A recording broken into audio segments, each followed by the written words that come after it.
I'm recording, good. Good evening. I now declare the regularly scheduled meeting for the Natrona County Board of County Commissioners for Monday, September 20, 2021 to order. Got that? Would you roll call, please? Commissioner Hendry? Here. Commissioner Kaufman? Here. Commissioner Milne? Here. Commissioner North? Here. Chairman Bertolio? Here. Would you please stand and join me in the Pledge of Allegiance? I pledge allegiance to the flag of the United States of America and to the republic for which it stands, one nation, under God, indivisible, with liberty and justice for all. Chair would entertain a motion to approve the consent agenda as presented. So move. Second. Been moved by Commissioner Hendry, seconded by Commissioner North to approve the consent agenda. Any discussion on any specific items? There being none, all those in favor of the motion signify by saying aye. Aye. Those opposed, same sign. Motion carries. At this time, Chair to entertain a motion to remove from the table the application for transfer of ownership of a full retail liquor license from CC Cowboys doing business as Rax to Monty Elliott. Mr. Chairman, I would move to remove from the table this item. Mr. Chairman, I'll second. It's been moved by Commissioner Hendry, seconded by Commissioner Kaufman to remove from the table the full retail liquor license transfer. All those in favor of the motion signify by saying aye. Aye. Opposed, same sign. Motion carries. At this point, I thank you all for all the additional information. We did have a public hearing. Most of the information that we received since then has been adding more detail to what has already been presented. So at this time, we are not going to open the floor for any additional public comments. The chair will entertain a motion. Commissioner Milne. Fine. Chairman Bertolio, let's see if I can get this right. I would make a motion to deny the transfer for ownership of the full retail liquor license based that the transfer be adversely affect the welfare of the people residing in the vicinity of the proposed license address. Mr. Chairman, I'd second the motion. It's been moved by Commissioner Milne, seconded by Commissioner Kaufman to deny the transfer of ownership of the full retail liquor license. Further discussion?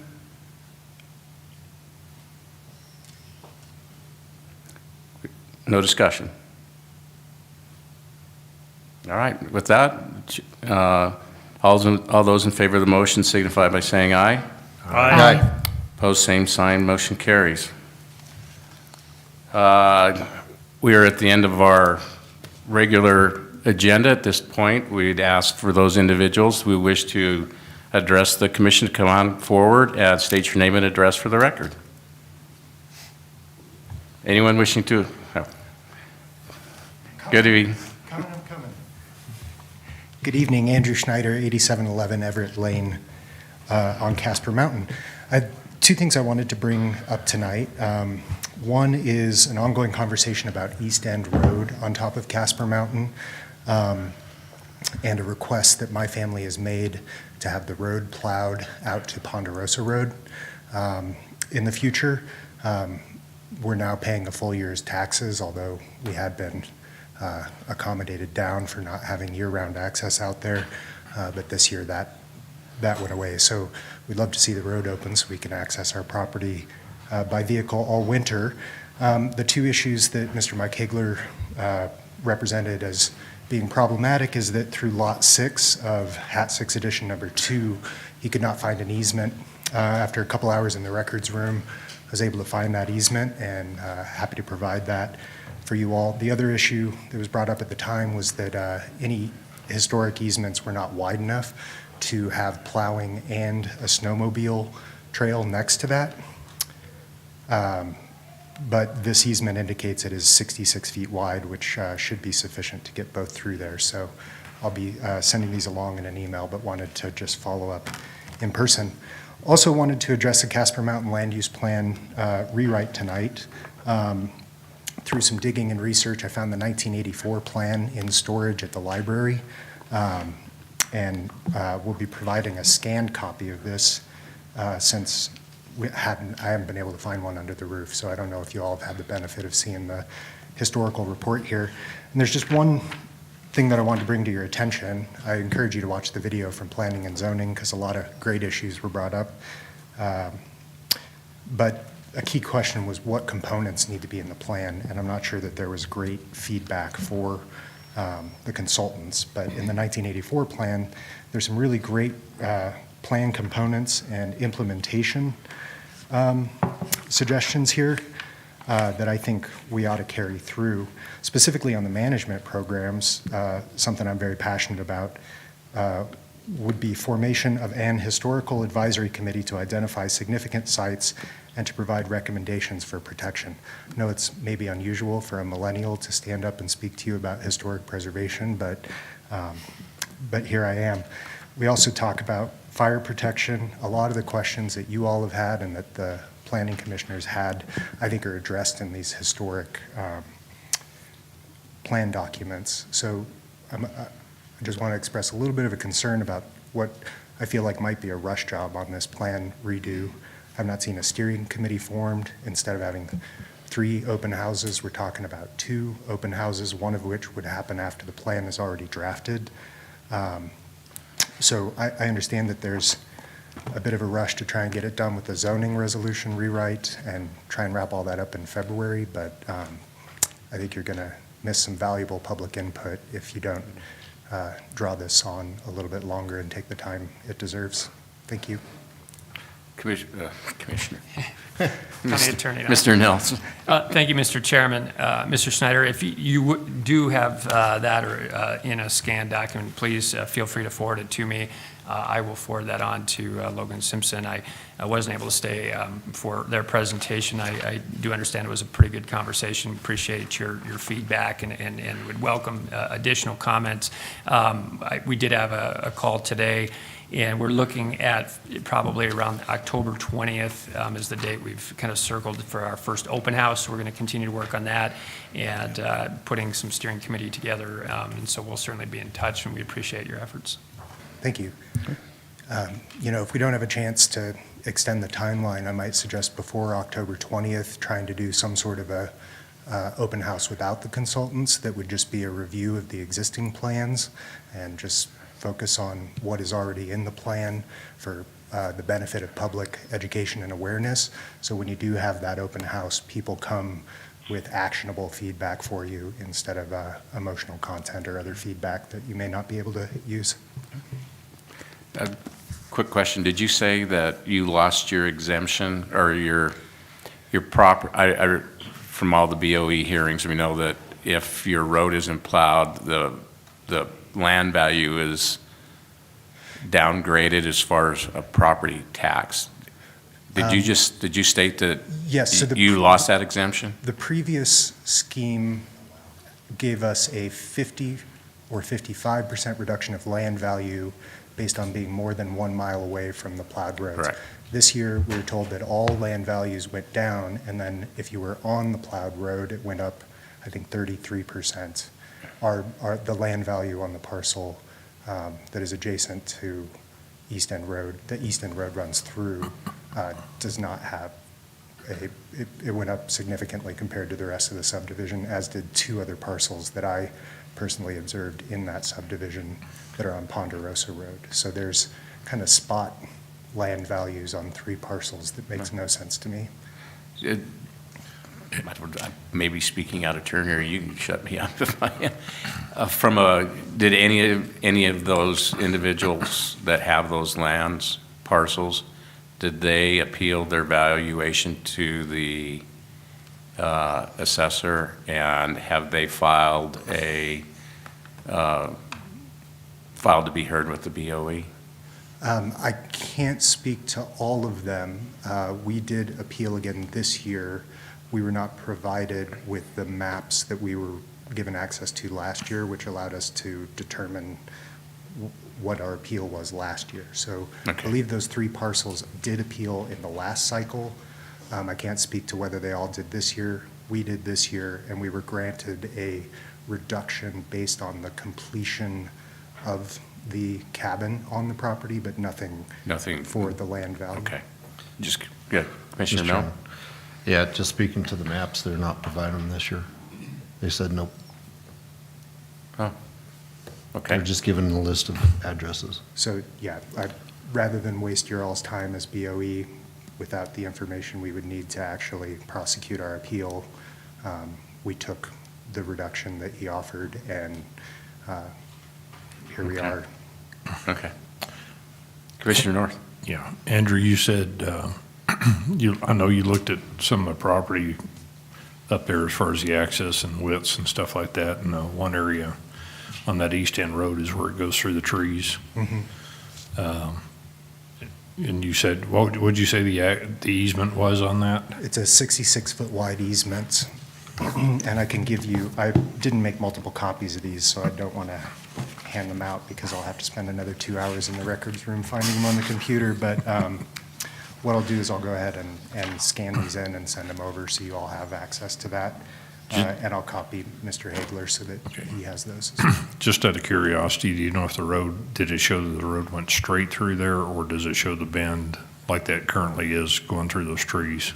The only drawings that I have show the road going into that, what is called Lot 6 of Hat 6 number 2 from Lot 5, and then I have it coming out on Lot 7.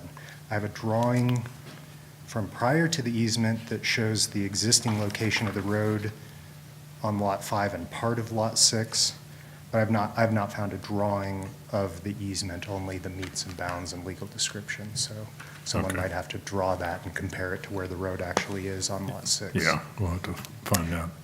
The other key was that easements and documents were hidden in plain sight because they weren't listed as Lot 6. They were listed as the southwest quarter of the northwest quarter of Section 13, Township 32, Range 79. Okay. All right, thank you. Thank y'all. When you get a scan of that. Tracy Lamont, 9855 Crimson Dawn Road. I sound like a broken record getting up here every meeting. How come we're having a meeting on Monday? I'm curious. We're all going to the Waco conference All in right. Gillette tomorrow. Just keeping you on your toes, Tracy. Where will it be held? Gillette. Oh, that'll be a good time. So Andrew's spot on his easements he's dug out there. Him and I've argued back and forth for a year now that the road currently through those trees doesn't lie totally on the easement that's been granted to the county. As back in the John Burke, Vern Rissler days, I'm trying to think of the third one, Art Volk was on the council at that time. There was only 3 of them, and the road never got completed. And I was on the Parks Board, I think, at that point in time. They ran out of money, and it just never got wrapped up. So that's why the road's not in the right place and doesn't go through where it should on it. And there has been some ownership of land changes in there, and those people, if they acquired surveys, they have to be aware of where it didn't get done. So if anybody tries to tell you differently, they're looking the other way. My primary reason for getting up tonight is we lucked out and went to the Planning Commission meeting when we saw that Logan Simpson had been hired. It looked like a pretty good outfit, but I'm really skittish here. Having participated in the original land plan back in 1984, that was probably the most constructive civil event I've really ever been involved in. There were 3 meetings. They were held at Hogadon, one at KWHS, and I think the Egg Center was the third one if it was built at that time. I'm pretty sure it was. But they broke everybody out into work sessions and, gave you about 45 minutes at a table. They split you up. You counted off a number and you moved to that table or whatever. And great feedback, not only from the landowners, but from the other stakeholders too. And I remember one of the guys was Merlin Moore from the Highway Department was at one of our tables at Kelly Walsh, so he even got input as far as the Highway Department was involved. But the reason I'm skittish here, one open house doesn't cut it. And if the open house is ineffective as what it was in the rewrite we went to for the rules and regulations on the zoning, to me, that was a total waste of time. Got to see a lot of good people I hadn't seen before. Got to shake a lot of hands on, but did we really come away from that meeting with anything? I don't think so. So I think the program is flawed. I'm happy that you're going to address the plan. This next 20-year interval would be up in 2024. But I think we're rushing it right now for several reasons. But there was over 300 people, 310 people participated. So that was about 100 people at each one of those meetings. And with the mountain being 67% privately owned, I think we need to make a real concerted effort because that's who it's going to affect the most, this plan is. And I think we're running before we're walking here. I think we need to back up. I think we need to focus on 3 meetings. Otherwise, we're spinning our wheels and wasting our money. This is going to come back to haunt us from that point forward. But, a lot of good thought put into that. But I got a question. Is there a steering committee even appointed for this go-around? Or has there been? I don't think there is. So, Mr. Nelson. Yeah, Mr. Chairman, so, Mr. Lamont, last Tuesday was really the kickoff to the start of this whole thing. And so- Exactly. Yeah, and I would just add, I think the intent is to put a steering committee together, and I think your points are well taken, and certainly we don't want to shortchange this process. We, I think, realize how important it is, and, I think this is good feedback. If we need to have 3 meetings or do something different, I think that's something we can talk about with the consultants and I mentioned forward. it to them after the meeting, Eric, and they put on a great presentation. They really did, and I think you got the right people hired. But their comment after the meeting was, well, they don't know how much the commissioners really want to spend. What that tells me, we haven't had enough preliminary discussion on it to where we want to go with this. But we also, are just hired a new planner, which is a good thing. On it, that's going to be coming on the stream in October or this month. Mr. Chairman, Ms. Nelms will be starting on the 27th of September, so a week from today. Initially, she'll be here part-time, working remotely part-time, but hopefully within the next month, she'll be here full-time. I think we really need to have her on stream to let her guide and steer the ship here. And Eric's done a commendable job with trying to wear multiple hats here, but I really think we're shooting her in the foot by not allowing her just to take control and maybe pull back when we kick this thing off. And I think we're just moving too fast as far as I'm concerned. And there was 8 people on the steering committee in '84. There was 9 on the 2004 plan. In fact, I've got it right here to pass around to you. And then that way, I think it's this whole thing, the sensitivity of that, because things have changed so much in the mountain in the last 20 years, and they're fixing to change more. We've got new neighbors in our neighborhood, and they came from out of state, so Casper Mountain's being found. And there's a lot of out-of-state buyers coming in. So now's the time to sit down, rehash what we had in '84, rehash what we did in 2004, which I don't think is too far off, but, Andrew has given it a lot of thought on some other things that needs to be done and some other people. And we're trying to make an awareness on our Casper Mountain Landowners Facebook site, but I don't think people are biting right now. They don't understand. But I know there's concerns because we had a lot of people out for open house for the trailer house issues we had with camper trailers, and we really never got anything accomplished there.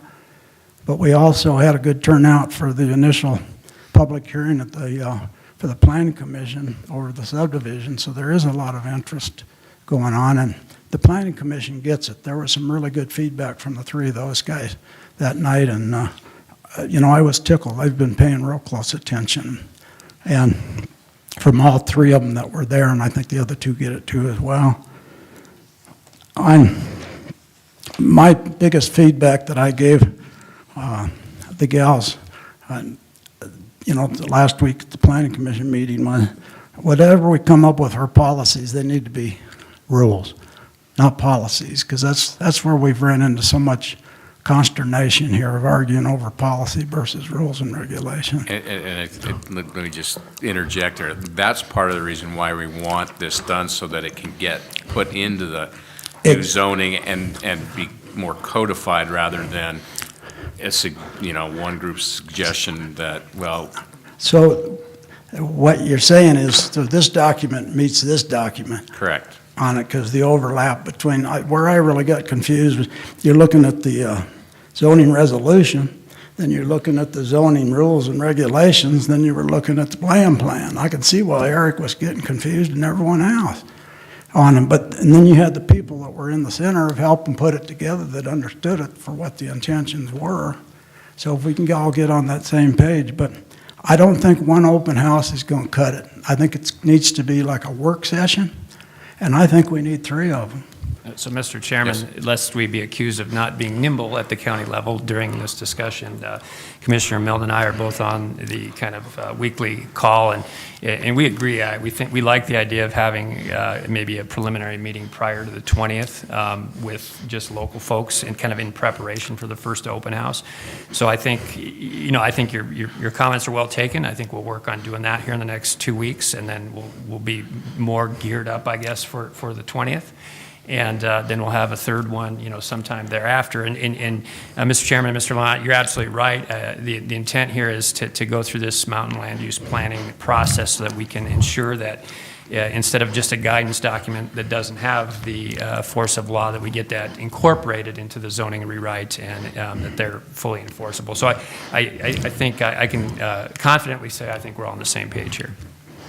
I didn't think we were too far apart, and I got to tell you, last week I was a little disappointed, but we didn't get the agenda until the night before of what the meeting was going to be for the Planning Commission. We spotted that on there. So at the last moment, we throw that on the Landowners Association Facebook page, and there's only 3 of us show up. So maybe there may not be that interest, but I think there is.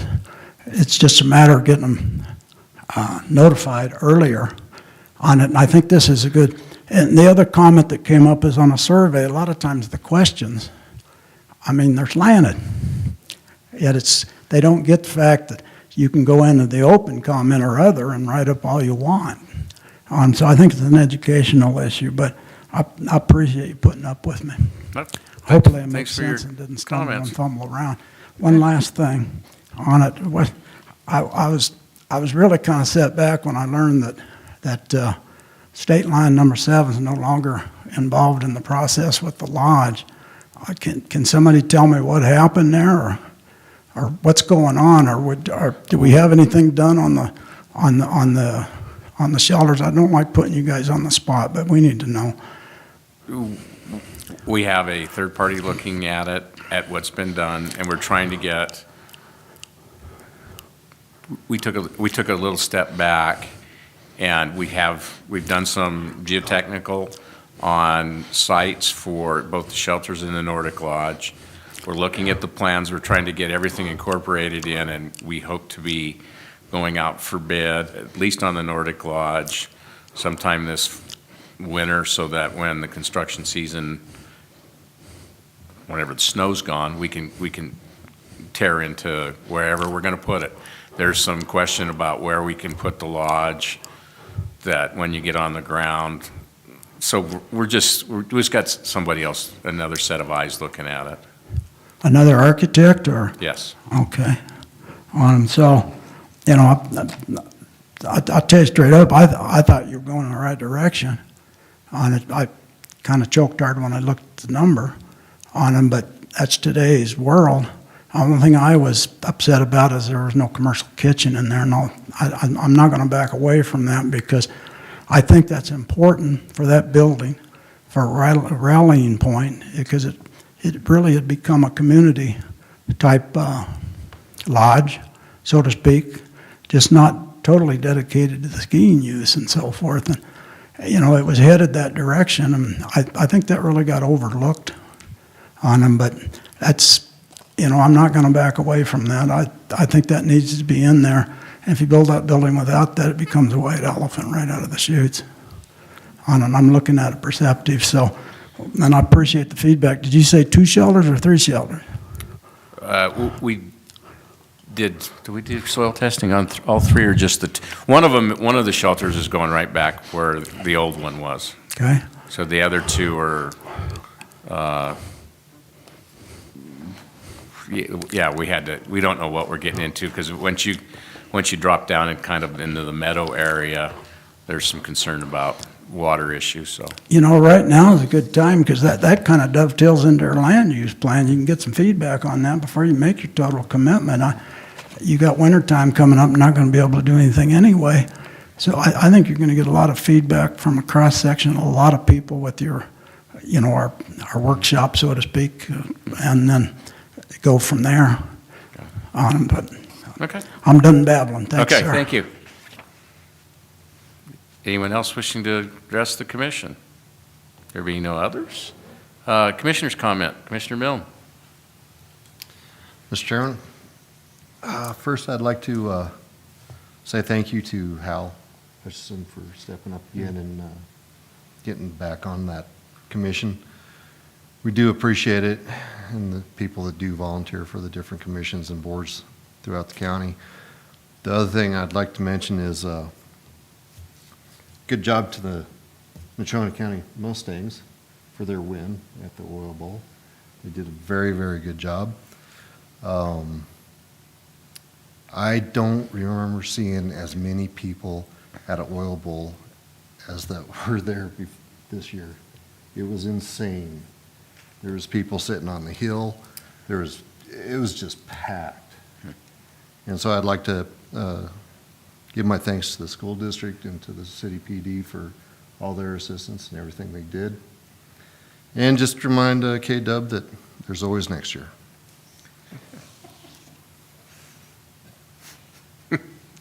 Okay. Commissioner Henry. Well, Mr. Chairman, we're going to go to Waco meeting, and then the commissioners are going to have a meeting later on this week, starting tomorrow. So I think we're going to be up there and learn about all kinds of things that are going on in the state. I was down at the Business Alliance meeting in Saratoga this morning, and we had a panel that talked about the federal government and the overreach they're doing on their 30-30 plan. And I don't think we're going to drill a well in this state and get a permit to drill a well. The court system said that they couldn't stop it, but they're not. BLM is barely in the office, and so we're not going to be doing much in the near future as far as oil and gas, and I think that's a real tragedy. We call up Russia and Saudi Arabia and tell them to turn the spigot up, and gas prices here are going up, and our people are not working. Things are in a real mess. Even Europe, I think that what was said down there this morning is Europe now is in a problem because the Russian pipeline stopped flowing as much gas. So we have some real problems, and it's going to take a lot of real people to come out of this. But for Wyoming, it's not looking very good right now. The uranium, they talked about the nuclear power plants a little bit, talked about hydrogen. There are some neat things that are out there, but we need to have people, and we need to have, if you start to dig uranium out there, you can't even get a permit to dig. A lot of that is on federal ground. And so